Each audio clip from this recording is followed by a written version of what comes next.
Muy buenas tardes. Rezamos hoy leyendo el comienzo del capítulo 5 del Evangelio según San Lucas. En una oportunidad, la multitud se amontonaba alrededor de Jesús para escuchar la palabra de Dios, y él estaba de pie a la orilla del lago de Genesaret. Desde allí vio dos barcas junto a la orilla del lago. Los pescadores habían bajado y estaban limpiando las redes. Jesús subió a una de las barcas, que era de Simón, y le pidió que se apartara un poco de la orilla. Después se sentó y enseñaba a la multitud desde la barca.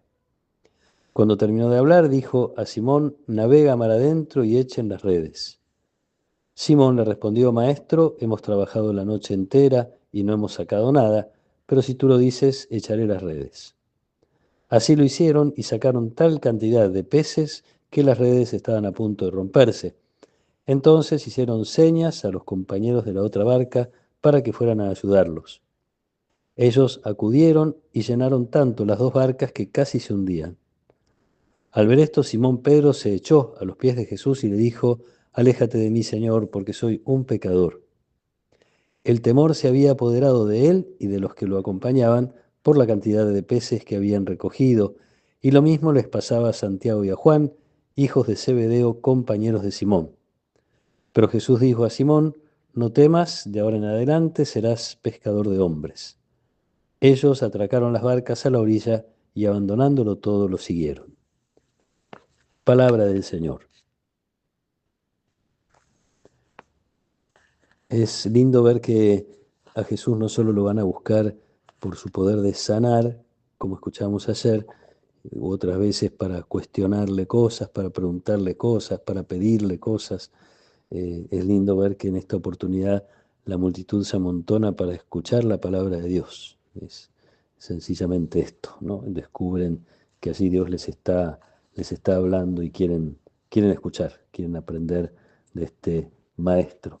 Maestro al que Pedro ya conocía. Hemos visto que Jesús había estado en su casa, curó a la suegra de Pedro, después se quedó esa tarde atendiendo a los enfermos que le traían.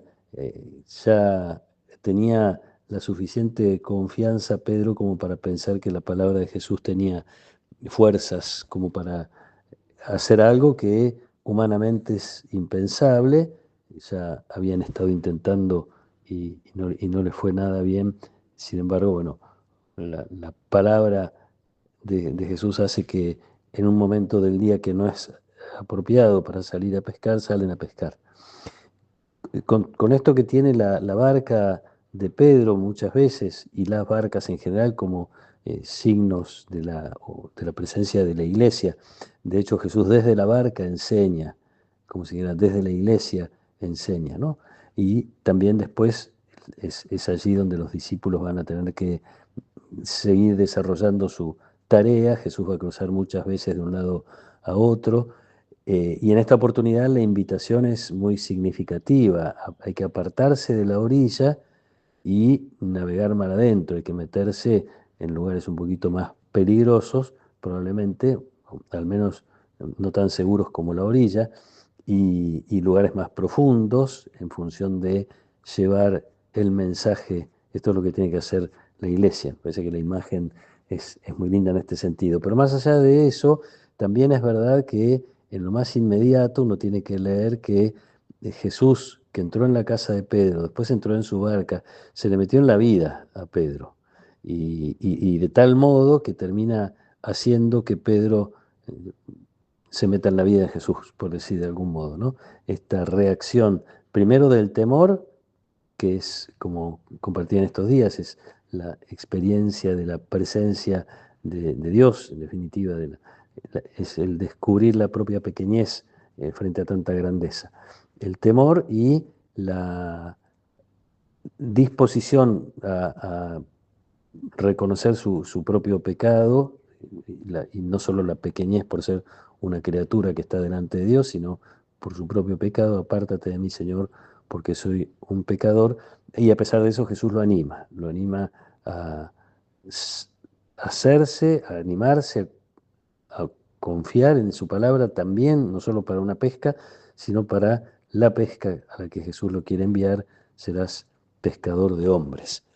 Y es curioso que no solo Pedro, dice, porque el Evangelio termina hablando en plural, atracaron las barcas a la orilla y abandonándolo todo, lo siguieron. Así que no es solo Pedro el que se vio impactado por esta intervención de Dios en su vida a través de Jesús, sino también los demás.